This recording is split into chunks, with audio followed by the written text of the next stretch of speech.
Yeah, so this thing is soapy. That is all clay from Colorado.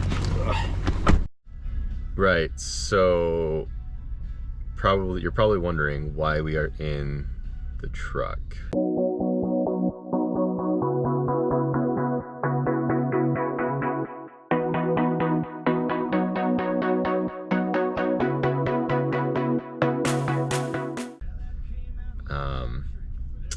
Well, a couple weeks ago, took a trip to Colorado, Pagosa Springs, hung out with friends.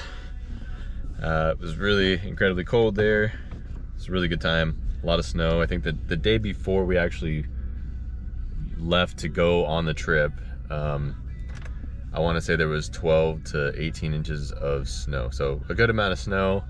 It was all fresh powder, no complaints. The truck did great. Problem is it also kind of broke. And what I mean by that is, sorry, I'm trying to get out of the driveway without running over my daughter who almost bolted in front of the car, so that's great. And we're off. So yeah, the front pinion, so wherever the drive shaft meets the front differential area, I guess, whatever it is, it looks like the seal has failed. At least that's what I've gathered. Truck feels fine. It's a kind of slow leak, I guess, and honestly it may not have been due to the trip. It might have been doing this before. Based off how the subframe looks, there's some bolts, the two bolts that connect to the lower A-arm, the lower control arm, whatever you want to call it, that attached to the subframe basically. They're kind of coated in some fluid, and it finally hit the ground when I got home from Colorado. And you know, I'm not even really that upset. The truck did so dang good, and there's so much room in it, it's hard to be angry at it or disappointed in it. And to be completely fair as well, it's, you know, first version of the second generation of the Raptor, so gonna run into issues like this. It's under warranty, it's not a huge deal. And that's one of the other reasons I didn't actually wash the car right away when I got home from Colorado. I saw the drip, you know, smelled the fluid. It smells terrible. It's gear oil. So yeah, there's that. So let's go to a quick montage of what this thing went to in Colorado.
We'll drop this thing off tonight. I'm hoping to get those LS400 brake calipers mounted to the Lexus.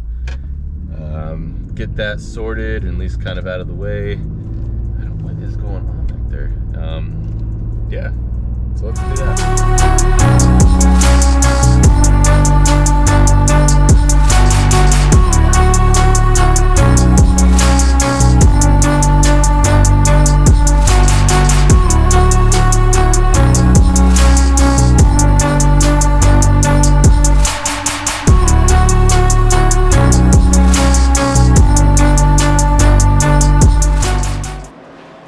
Alright guys, so we are back in the garage.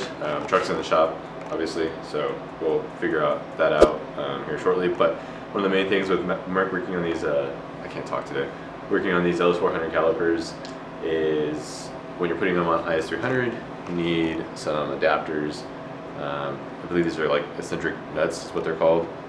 Basically, these replace the ones that exist on the back side of the calipers, so that's what we're going to do now. Get those in, and then basically assemble them on the car and get them ready to be bled. I'm probably not going to bleed them for a while. There's really no rush with this. After I get these on, I want to start on the rat's nest that is my wiring harness that I was rebuilding, so we'll get to it. Alright, so our next step here is to, so these nuts here, I believe these are called eccentric nuts, something to that effect. Basically, they're allowing me to mount a different vehicle's calipers on my vehicle. So, I'm sure you could just press these in. I might even be able to use like the vise, but I'm just going to use 2 of the bolts and have it pinch basically and pull itself in. Also, just note that the holes themselves are supposed to be as far apart away from each other as they possibly can be. So, let's get to that. Get going in it.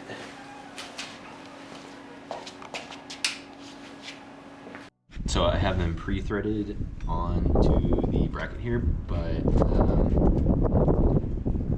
yeah, I guess we're gonna see if this fits. So, and I say that because normally you'll have a spacer here, and this is kind of, my angle kit here is acting like the spacer.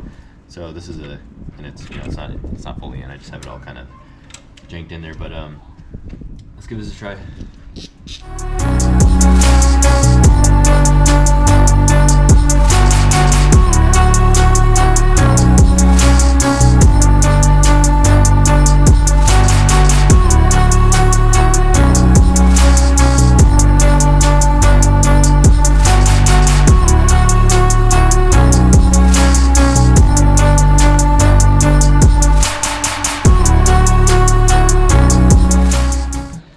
So it worked. Now we'll take them back off and we will put the rotor back on. See if it fits properly. It looks like the caliper is actually going to clear. I guess I'll know. I honestly have no idea. I'm concerned with the lower portion here, but we'll see. Alright, so check it out. Nuts are in. You can kind of see how they are on the outside. Hopefully that focuses, I'm not sure, but they're on the outside of the caliper. And the spacer brings this forward so that it'll fit over the rotor. So let's give it a try.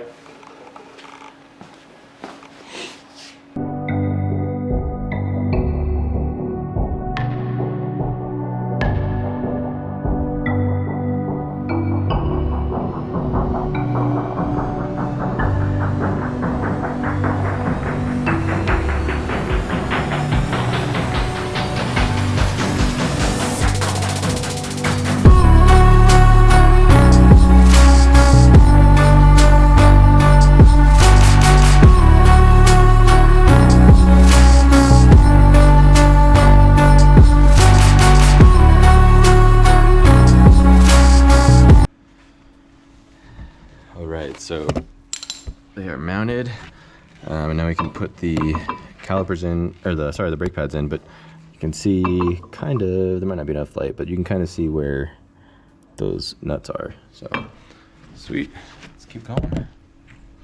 So now we are going to, we're gonna lubricate the slides and get the brake pads in, and I just got these like, kind of, like I said earlier, there's not that much variety when it comes to using this conversion as far as brake pads and race relevant brake pads are concerned. So got whatever I could that was, you know, somewhat cheap. These are just for power stops and Evolution ceramic disc brake pads. So give these a shot, and yeah, let's go. It's also windy, so sorry for that.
New washers and bolts for the calipers themselves for the hose line.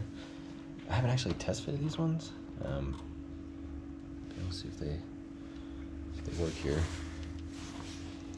I see why they wouldn't, to be honest, but so it's like that. Washer on both sides. Perfect. I should also note too, these are custom. These lines here are custom. I don't even know if you can see it. Custom extended lines right here, and the reason for that is because how much angle you get out of the kit. Again, completely overbuilt. I just came across a good deal on the angle kit, so I was like, all right, whatever, we'll get it.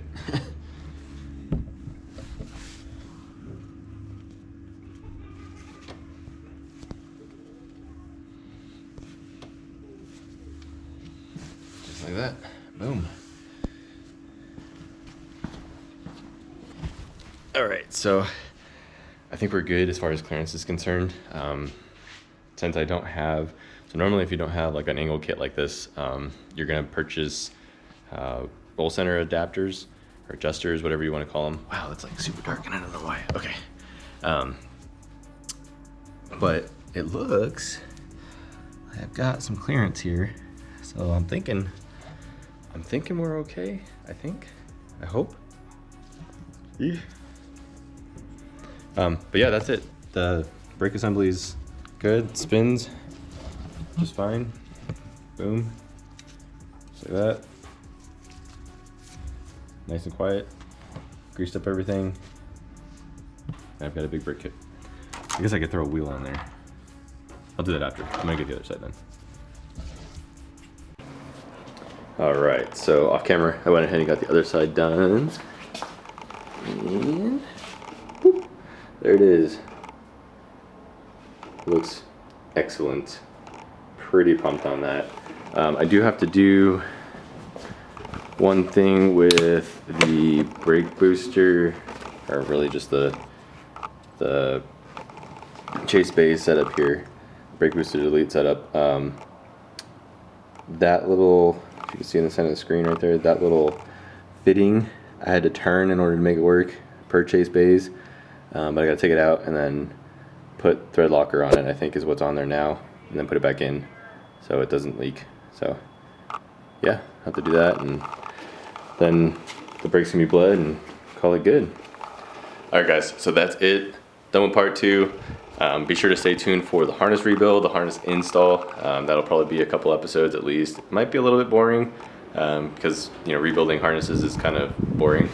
However, I've already done part of the work, so I just need to finish it up and get it back on the car. Otherwise, thanks. Be sure to comment, like, and subscribe. Peace.